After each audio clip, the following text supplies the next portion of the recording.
Iran বা পাকিস্তান, যে যত বড় ক্ষমতাধর এবং শক্তিধর দেশই হোক না কেন, আপনি জানলে অবাক হবেন পৃথিবীর সবচেয়ে বড় অস্ত্র কোনো মিসাইল বা ক্ষেপণাস্ত্র নয়, বরং এক টুকরো কাগজ যার কাছে সবাই অচল, সেটি হচ্ছে ডলার।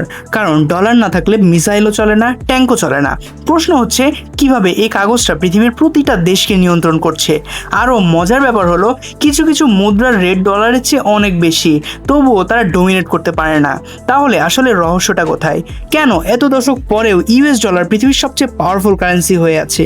আজকে আমরা পুরো বিষয়টা সহজ ভাষায় জানবো, এর ইতিহাস থেকে শুরু করে বর্তমান সিস্টেম আর ভবিষ্যতের সম্ভাবনা পর্যন্ত। তো চলুন শুরু করা যাক। ডলারের কাহিনী শুরু হয় দ্বিতীয় বিশ্বযুদ্ধের সময়। সে সময় দুনিয়ার বেশিরভাগ দেশ বিধ্বস্ত, কিন্তু আমেরিকা তখনও স্টেবল আর শক্তিশালী। তখন 1944 সালে হয় ব্রেটন উডস এগ্রিমেন্ট, যেখানে ঠিক করা হলো বিশ্বব্যাপী ট্রেড হবে ডলার দিয়ে, আর ডলারকে সমর্থন দিচ্ছে বা সাপোর্ট দিচ্ছে গোল্ড। মানে তখনকার পৃথিবীতে ডলার ইজ ইকুয়াল টু সোনা। তখন কে না চাইবে সোনার ব্যাকড কারেন্সি ব্যবহার করতে? এইভাবে ডলার হয়ে যায় গ্লোবালি ট্রেডের প্রধান মুদ্রা। গোল্ড স্ট্যান্ডার্ড শেষ হলেও ডলার কিভাবে টিকে গেল? 1971 সালে আমেরিকার প্রেসিডেন্ট রিচার্ড নিক্সন হঠাৎই ঘোষণা দিলেন, আমরা আর ডলারকে গোল্ড দিয়ে সাপোর্ট করব না। যদি এখানে অন্য কোনো দেশ হতো তাহলে ততক্ষণে কারেন্সি কোলাপস হয়ে যেত। কিন্তু আমেরিকা স্মার্ট একটা মুভ নিল। তারা মিডল ইস্টের তেল উৎপাদনকারী দেশগুলোর সাথে চুক্তি করলো যে তেল শুধু ডলার দিয়েই কিনতে হবে। এভাবেই জন্ম নিল পেট্রো ডলার সিস্টেম। তেলের বাজার মানে ডলার, আর তেল ছাড়া দুনিয়া চলে না। তাহলে কি বোঝা যাচ্ছে? ডলার শুধু কারেন্সি না, এটা আসলে একটা এনার্জি টিকেট। কেন অন্য কোনো কারেন্সি ডলারকে চ্যালেঞ্জ করতে পারে না? অনেকেই বলে ইউরো আছে, ইউন আছে, ইয়েন আছে, এগুলো তো অনেক বেশি স্ট্রং। কিন্তু ডমিনেন্স মানে শুধু ভ্যালু না, ডমিনেন্স মানে ট্রাস্ট, অ্যাকসেপ্টেন্স ও স্টেবিলিটি এর সম্মিলিত রূপ। ডলারের আছে মিলিটারি ব্যাকিং, অর্থাৎ ইউএস আর্মি এর প্রতিরক্ষা, global trust like IMF, world bank সব ডলার ভিত্তিক। নেটওয়ার্ক ইফেক্ট, যত বেশি ব্যবহার তত বেশি ডিমান্ড। একটা অ্যানালজি ধরুন, যেমন ফেসবুক সবাই ব্যবহার করে, যার কারণে নতুন যে কোনো সোশ্যাল মিডিয়ায় আসুক না কেন তাদের টিকে থাকতে অনেক কষ্ট হয়। ঠিক তেমনই dollar already world's default system, তাই অন্য কারেন্সি সেখানে জায়গা দখল করতে পারে না। এখানে একটা বিষয় বলা দরকার, যেমন করে দুনিয়ার সব ট্রানজ্যাকশনে ডলার ডমিনেট করছে, ঠিক তেমন আমাদের এভরিডে লাইফেও কিছু ডিফল্ট সিস্টেম তৈরি হয়ে গেছে।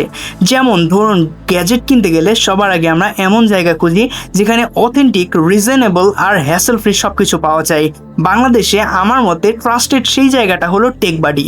টেকবাডিতে পাবেন বিভিন্ন ধরনের গ্যাজেট, অ্যাক্সেসরিজ একবারে রিজনেবল প্রাইসে, সাথে নিশ্চিত কোয়ালিটি আর কাস্টমার সাপোর্ট।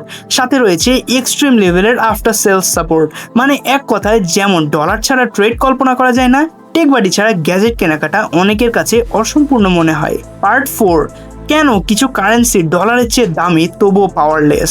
অনেকেই অবাক হয়, কুয়েতি দিনার, বাহরাইনি দিনার এর ভ্যালু ডলারের চেয়ে অনেক বেশি, কিন্তু তারা তো বিশ্বের কারেন্সি না। কারণ কারেন্সি পাওয়ার নির্ভর করে না দামের উপর, কারেন্সি পাওয়ার নির্ভর করে পাওয়ারের উপর। যতটা ব্যবহৃত হচ্ছে, যতটা সহজে বিনিময় করা যায়, ততটাই সেটি গ্রহণযোগ্য। আর কতটা গ্লোবালি অ্যাকসেপ্ট করা হয় তার উপরে নির্ভর করে গ্লোবাল কারেন্সি। কুয়েতি দিনার হয়তো ভ্যালুয়েবল, কিন্তু কেউ ইন্টারন্যাশনাল ট্রেডে ওটা ইউজ করে না। ডলারের ভ্যালু যদি একও থাকে, তার অ্যাকসেপ্টেন্স থাকে 100। এর ডোমিনেন্সের আসল রহস্য হলো এটাই। পার্ট 5, ডলারের ডার্ক পাওয়ার। ডলার শুধু ট্রেড ডোমিনেট করছে না, এটা একেবারে নতুন এক ধরনের পলিটিক্যাল ওয়েপন। যে দেশ ইউএস এর বিরুদ্ধে দাঁড়ায় তাদেরকে ডলার সিস্টেম থেকে কেটে দেওয়া হয়। উদাহরণ ইরান, রাশিয়া। আরেকটা জটিল বিষয় হলো আমেরিকা যত খুশি ডলার ছাপাতে পারে, কিন্তু তার প্রভাব পড়ে বিশ্বের ইকোনমিতে। ইনফ্লেমেশন, কারেন্সি ক্রাইসিস সবকিছুর পেছনে ইউএস ডলার প্রিন্টিং এর প্রভাব রয়েছে। এক কথায় বললে, যে কারেন্সি ছাপায় সে দুনিয়া কন্ট্রোল করে। তাহলে প্রশ্ন আসে, এই ডোমিনেন্স কি চিরদিন থাকবে? ব্রিক্স এর মতো গ্রুপ নতুন কারেন্সি আনার চেষ্টা করছে, ক্রিপ্টোকারেন্সিকে অনেকেই অল্টারনেটিভ ভাবছে, কিন্তু ডলারের যে গ্লোবাল নেটওয়ার্ক সেটা একদিনে ভাঙা সম্ভব নয়।